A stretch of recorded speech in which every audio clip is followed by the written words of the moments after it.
First, I'm sorry that Senator Gardner isn't here. He raised the issue of LNG exports. This isn't a question. I just want on the record, I'm gravely concerned that we don't get into exports to the point where it significantly impacts domestic gas prices, because we would be giving up one of the great advantages this country now holds in the world economy. And there's one law this body can't repeal, and that's the law of supply and demand. And when I hear of 14 projects on the in the permitting stages and another 6 on the way, I just want to put on the record a note of caution that if we export to the point where it affects domestic prices, we will have injured our manufacturing economy as well as our consumers. That's number one. Number two, Mr. Chatterjee, I would appreciate if you could supply for us data on the tax cuts related to lowering electric bills by state, if possible. If you could, you don't need to do that now, but if you could supply that for the committee, I think I'd like to see that. I was not aware of that, the data on that. Commissioner LaFleur, you're a New Englander, and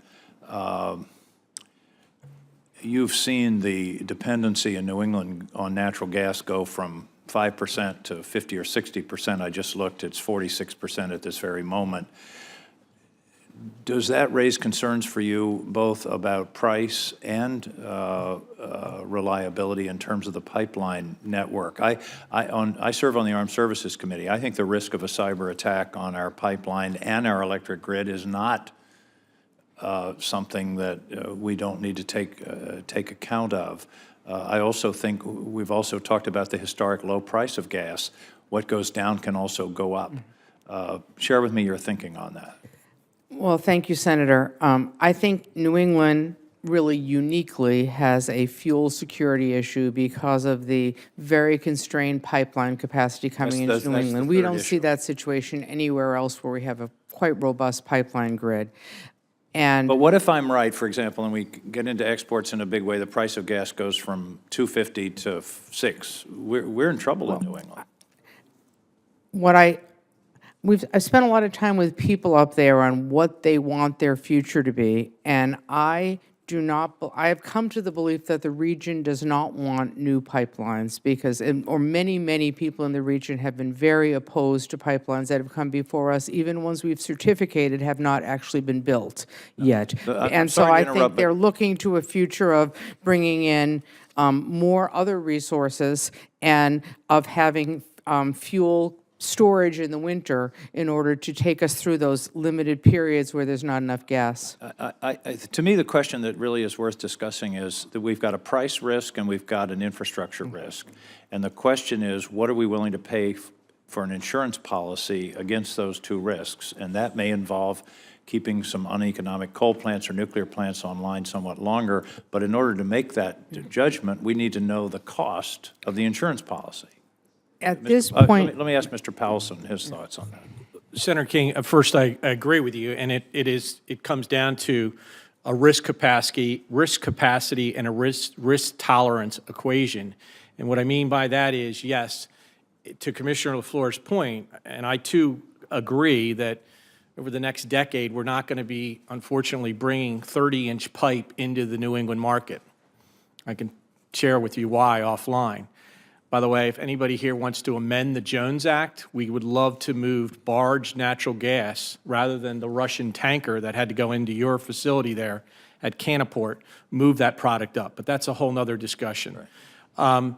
The problem for us, and again, I think where we are trying to manage and work with the RTOs and the ISOs is, one, make sure we don't run into a rut where we, to your point about fuel security, and not having enough storage or not having enough nuclear capacity or base load, as Senator Manchin mentioned.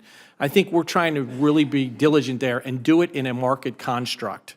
And if we do that, I think at the end of the day, I think we'll be able to, one, assure you as a policymaker and as a former governor that prices aren't going to go through the roof, and two, to the moving of the product efficiently and safely and affordably, that we not compromise on that either. So there needs to be some real hard analysis of the cost because that's the price of the insurance policy, and that's really, I think, analysis that we need.